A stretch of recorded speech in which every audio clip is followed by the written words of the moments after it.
Prince the producer. Creepy and the kooky, mysterious and spooky. They're all together, rookie. The Addams Family. Houses a museum. When people come to see them, they really are a scream. The Addams Family. Creepy, mysterious and spooky. They're all together, rookie. The Addams Family. They're all museum. When people come to see them, they really are a scream. The Addams Family. Good morning, guys. Welcome to my channel. It is Tuesday. You know what that means. T-Mobile Tuesday. Make sure you go on that app and get your free ish. They need to send, can I get a sponsorship? Because I'm always plugging y'all T-Mobile. I'm just saying. Anyway, good morning, guys. So today I'm going to talk about something that is a little bit on the important side to me. Yes, I'm gonna speak on a topic that is near and dear to my heart, and I think there should be a little more awareness to what I'm about to speak on, and there's two different topics that are going to be blended together. So the two things I want to talk about, we're going to talk about male infertility, and we're going to talk about hyperemesis, Gravadium. We're going to share my story. Now, if you haven't already heard my story, because I think I've shared it, the story of how Savana got here. It's a very unconventional story. I'm being a little transparent with you guys because Savana was not just a child that was made in normal everyday love. You know, we had to go through some steps to get sister girl here. So, I'm going to start with the infertility. My husband, when I met him, had a vasectomy, and therefore he couldn't have any more children. Me, on the other hand, I was in my late 20s when I met him, and I had one child. So I always knew that if we ever got serious that I wanted another child, especially with him. So as we grew in love and we got married and we became one, we made a decision to have another kid together.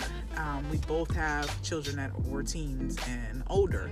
However, we wanted one that we shared in common. So fast forward to the year of 2016, we said, hey, it's 2017.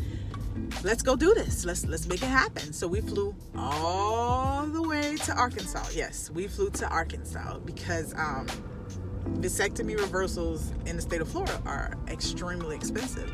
And there are other options in other states that are a little less expensive. So the thing about having a vasectomy reversal, as a wife, it's just as stressful as, the man. The man has the actual physical strain, they have to deal with. They deal with actually having a surgery on their private area and having to deal with all the effects after that, the soreness and all that, being out of commission for, some days, whatnot. But you also have to deal with the possibility of it not working. There's a huge possibility that you may not get what you paid for. There is no guarantee. So when one goes and has a vasectomy reversal, you have to be very open-minded to the fact that you could just be wasting a whole lot of money. So he has a reversal. We fly back home, and at the same time, I have a good friend. I love you, girl. You know who you are. We did it at the same time. Her husband had his reversal the same day as my husband. We met the first time there. It was beautiful. So when she gets home, within about 2 months, she's pregnant, and we're all excited, like, yeah, she's having a baby. Like, on the other hand, I'm over here like, what about me? Like, deep down, I'm crying on the inside, but I'm excited for my girl because I'm all about. We're gonna give the big ups to her family, because that was a beautiful occasion to celebrate. So she's pregnant 2 months within 2 months, and so third month flies by. I'm like, still not pregnant. Fourth month flies by. It was about a month and a half after her that I found out I was pregnant, and I was overjoyed, excited. We were so excited because, of course, you went through all of this to get to that point. So we're super excited. I'm thinking, oh, the first time I'm having a baby with my husband, this baby is made in love. It's not me being a single mom situation, all that good stuff. It's going to be perfect. Perfect, right? What could go wrong? Yeah. Savana. Literally, guys, month and a half after finding out, I was in the hospital. I was so sick with this child that I literally gave my announcement from the hospital. I'm gonna post my announcement in this video so you can see. I was in a hospital bed like, boop, boop, boop, I'm pregnant. Like, I was planning on doing this huge, elaborate, celebration and letting everybody know, hey, I'm about to have a baby. After 15 years, I'm having a baby. No, it ain't work out like that. So that brings me to the subject of hyperemesis gravadium. If you don't know anything about it, just know that women suffer from this and they don't even realize they have it. Normal hyperemesis is morning sickness on 1,000. Get what I'm saying? On 1,000. The traditional woman suffering from morning sickness may experience throwing up once or twice a day, maybe 3 times. Get up, go to work, they'll be fine by the end of the day. A woman who has hyperemesis, on the other hand, experiences throwing up maybe 30 times a day and are at the point of not being able to make moves as a normal person. I was not able to go to work majority of the time I was pregnant. I spent a little under half of my pregnancy in and out of the hospital. I had maybe 2 or 3 good months where I started to feel better, but at the same time, it wasn't like normal. I wasn't normal. It was just I was able to survive maybe 2 to 3 months without going in and out the hospital. People will say, oh, you just have severe morning sickness. Who? Like severe morning sickness? Is that what you call that? No, hyperemesis is a horrible disease, and it gave me PTSD. I lost so much weight in my pregnancy that by the time I had Savannah, I had gained no weight. I was the exact same size post-pregnancy as I was pre-pregnancy, if that makes any sense. I gained no pregnancy weight. My baby was healthy.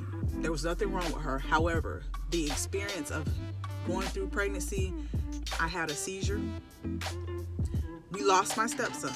So on top of my husband dealing with the fact that his wife is constantly sick and having to be in a hospital, and him having to come visit me and take off from work because I've had a seizure, and not knowing what's going to happen with me, he lost his son. So I literally have PTSD and never want to do pregnancy again.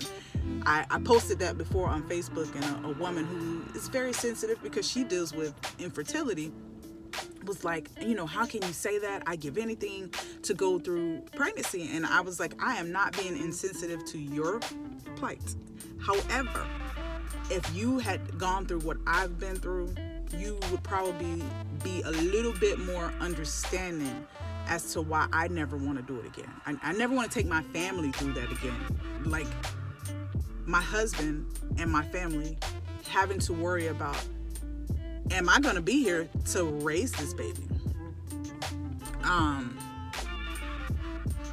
So fast forward to having, going through the pregnancy, in and out the hospital.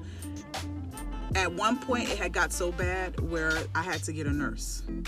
So getting a nurse included a lady coming to my house daily for me to stay home.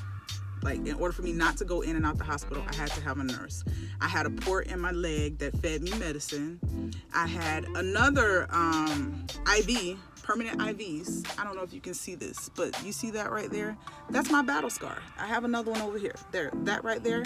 I had to have permanent IVs so that way, because I was in and out the hospital consistently, they got tired of having to put IVs in me. So I just kept them. I had permanent IV. I forgot what they're called, but it's either here or there. My point is that It was a traumatic experience. I am so thankful and blessed to have my baby, Savana, my wild child. Y'all know that's what I call her because she give me hell. She's giving me hell from the point of conception. But I wouldn't trade her for the world. I probably wouldn't go through pregnancy again for her. But if somebody else could birth her for me, if they could carry her for me and give me her, I'd take it. But yeah, I'm straight PTSD. I can't, will not. There's no amount of money you can give me that'll make me do it. No. However, for any woman that's suffering from hyperemesis, there are some good doctors. I have a beautiful women's group that I saw, and they took care of me. They made sure that I didn't feel alone in this situation. I was able to get in Facebook groups that kind of helped me through it. Women that are suffering from this. This is a disease that is not talked about. So Google it, look on Facebook. They have groups.